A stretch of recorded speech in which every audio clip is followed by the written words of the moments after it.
जय मसीह मेरे भाई और बहनों। आज एक नई टॉपिक के साथ आपके सामने आया हूँ। भविष्यवाणी एक ऐसा टॉपिक है जो हर व्यक्ति पसंद करता है, क्योंकि हर व्यक्ति चाहता है कि अपनी भविष्य के बारे में जाने। हिंदू से लेके क्रिश्चियन तक हर तरह के लोग होते हैं जो भविष्यवाणी के बारे में प्रचार करने के लिए भविष्यवाणी सुनने के लिए जाते हैं। और इसके आधार पर हॉलीवुड से लेकर बॉलीवुड तक बहुत सा फिल्म्स बनाया भी जाता है। लेकिन मैं आज ये सब चीज़ों को बात करने के लिए नहीं, बल्कि पवित्र शास्त्र बाइबल के आधार पर क्या बाइबल सिखाता है कि आज के समय में भविष्यवाणी या प्रॉफिट्स है। बहुत से लोग हैं जो ये सिखाते हैं कि आज भविष्यवाणी की ज़रूरत नहीं है, क्योंकि पवित्र शास्त्र बाइबल लिखने के बाद भविष्यवाणी, अन्य भाषा, ये सब गिफ्ट्स ख़त्म हो गए हैं। लेकिन कुछ ही समय कुछ लोग ये भी मानते हैं कि नहीं, आज भी भविष्यवाणी है, अन्य भाषा है, चमत्कारी होता है, आश्चर्य काम होता है।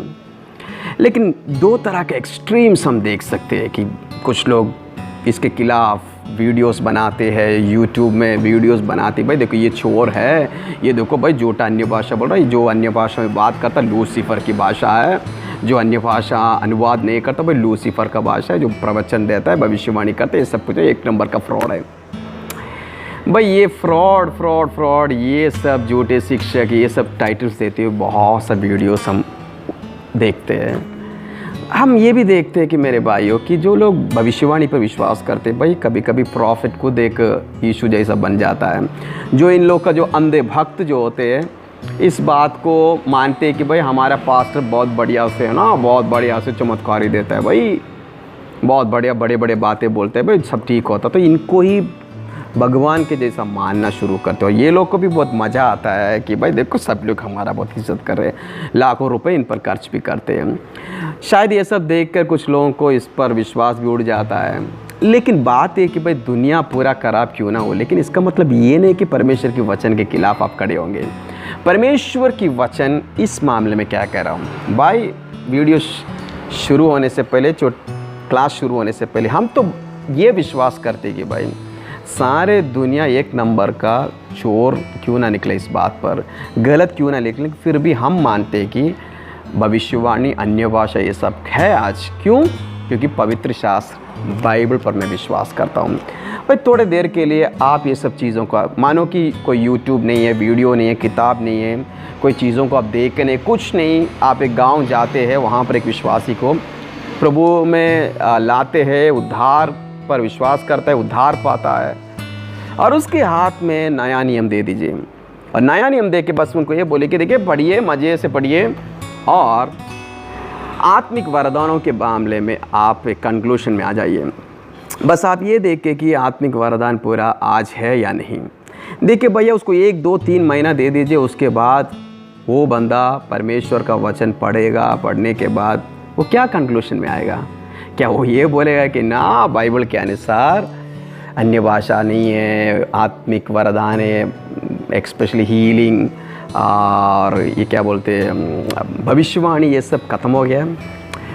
कंक्लूशन में नहीं आ पाएगा। क्यों? क्योंकि पवित्र शास्त्र बाइबल आप पढ़ रहे हैं भाई, इसको आप दिल पर लेते हैं भाई, इस पर विश्वास करते हैं, आप इसको बहुत इज्जत देते, तो भाई ये किताब पढ़ के तो आपको तो ये कंक्लूशन में नहीं आ सकते, कभी नहीं आ सकते। तो पवित्र शास्त्र बाइबल के अनुसार हमें कुछ चीज़ों को जानना जरूरी है कि भाई जो अंधे भक्त मत बनो, अंधे भक्त मत बनो। हाँ, हो सकता है कि भाई आपकी जीवन में कुछ एक्सपीरियंस हुआ हो जिसकी वजह से आप इसको टुकराते हैं, उसके ऊपर आप बुरे गालियाँ देना शुरू करते हैं। लेकिन मैं कहता हूँ कि भाई कोरिन्थियों का पत्री 12 अध्याय उसका पहला आयत कह रहा है कि आत्मिक वरदानों के बारे में सही सोच होना जरूरी है। भाई अगर आपको आत्मिक वरदानों के बारे में सही सोच है तो भाई आप आत्मिक वरदानों को, पवित्र आत्मा की वरदानों को गलत इस्तेमाल नहीं करेंगे, आप उसको बेचेंगे नहीं, आप उसको आपका हीरोगिरी दिखाने के लिए इस्तेमाल नहीं करेंगे, पैसा बनाने के लिए इस्तेमाल नहीं करेंगे, आप उसके खिलाफ खड़े नहीं होंगे, आप उसके बारे में गलत वीडियोस नहीं बनाएंगे, शिक्षा नहीं देंगे, आप उसके खिलाफ बात नहीं करेंगे। अगर आपको सही तरह का शिक्षा मिल जाता। जोएल की किताब, पुराना नियम की बात है, जोएल की किताब 2 अध्याय उसका 28 और 29 आयत में परमेश्वर की आत्मा, परमेश्वर की दास के द्वारा ये बात करता है, अंत के समय में मैं अपनी आत्मा को सारी शरीर, सारी जड़ या सारी फ्लैश, सारी मनुष्य के ऊपर डाल दूंगा। और वे लोग क्या करेंगे, उनके पुत्र और पुत्री लोग भविष्यवाणी बोलेंगे। वचन बोल रहा है भाई, मैं नहीं, भविष्यवाणी बोलेंगे। उनके बुजुर्ग लोग हैं ना, रात में सोएंगे और स्वप्न देखेंगे। उनके जवान लोग हैं ना भाई, दर्शन देखेंगे। और सारे दास और दासी के ऊपर आत्मा को दिया जाएगा। प्रेरितों का काम 2 अध्याय 14 से लेकर जो आयत है, वहाँ पर परमेश्वर का दास पीटर खड़े होकर कहता है कि तुम लोगों ने जो कुछ यहाँ देखे, अन्य भाषा, हवा, आवाज, भाई जो भी परफॉर्मेंस यहाँ पर देखे, भाई तुम लोग कह रहे हैं कि हम दारू पी के सब कर रहे हैं, लेकिन नहीं, जोएल की किताब में ऐसा लिखा है, कहकर परमेश्वर का दास कह रहा है। तो मेरा प्रश्न ये है कि मेरे भाई, क्या आपको लग रहा है कि जोएल की किताब 2 अध्याय 28-29 में जो कुछ भी कहा गया वो सब कुछ यहाँ पर पूरा हुआ है? नहीं, आत्मा सभी के ऊपर आया, लेकिन पुत्र पुत्री लोग भविष्यवाणी बोलना और दर्शन देखना, ये सब चीज़ों के बारे हम नहीं देखते। इसका मतलब ये है कि भाइयों, ये अंत के समय के लिए, लास्ट डेज के लिए दिया गया है। यानी कि यीशु मसीह की आगमन से पहले का जो समय, उसे हम लास्ट डेज कहते हैं। इस लास्ट डेज के लिए दिया गया वो बात है अन्य भाषा, भविष्यवाणी, दर्शन देखना, ये जो सुपर नेचुरल जो काम होता है सब कुछ। अब कुछ भाई लोग कहेंगे कि भाई ये है ना, ये सब कुछ बाइबल जब लिखा गया, बाइबल उनके पास नहीं था, बाइबल जब पूरा लिखा गया उस समय ये सब चीज खत्म हो गया है। तो अंत के समय का मतलब, लास्ट डेज का मतलब भाई इनकी नज़र में कि भाई हो गया 40, 60, 70 या 80 साल। यानी चेलों ने जब है ना, चेलों ने बैठ के बाइबल लिखा, उस समय पूरा हो गया। तो अभी ये सब जरूरत नहीं। तो मेरे भाई, क्या हम ये मान सकते हैं कि आज किसी विश्वासी को पवित्र आत्मा, चलो भाई सबकी बात छोड़ो, आपको पवित्र आत्मा है जो इसके खिलाफ इतने बात करते हैं, वीडियोस बनाते हैं, यूट्यूब में डालते हैं, प्रचार वहाँ यहाँ घूम फिरा के मजाक उड़ाते हैं सब चीज़ों की, आप में पवित्र आत्मा है? बाप रे जॉर्ज भाई, ये क्या कह रहे हैं आप? मुझे शक कर रहे हैं? हाँ भाई, शक कर रहा हूँ, क्योंकि आपका थियोलॉजी के अनुसार ये सब चीज़ें जो जोएल कहता है कि योएल की किताब में जो कहा गया है कि अंत के समय के लिए, और आप कह रहे हैं कि ये सब कुछ प्रेरितों का समय में खत्म हो गया। तो प्रेरितों का समय में अगर खत्म हुआ, भविष्यवाणी खत्म हुआ है, दर्शन खत्म हुआ है, अन्य भाषा खत्म हुआ है, या स्वप्न देखना, आत्मिक स्वप्न देखना सब खत्म हुआ, तो भाई पूरे लोगों के ऊपर, पूरे शरीर के ऊपर, पूरे मनुष्य के ऊपर जो आत्मा को दिया जाएगा, कहा ये भी तो खत्म हुआ होगा।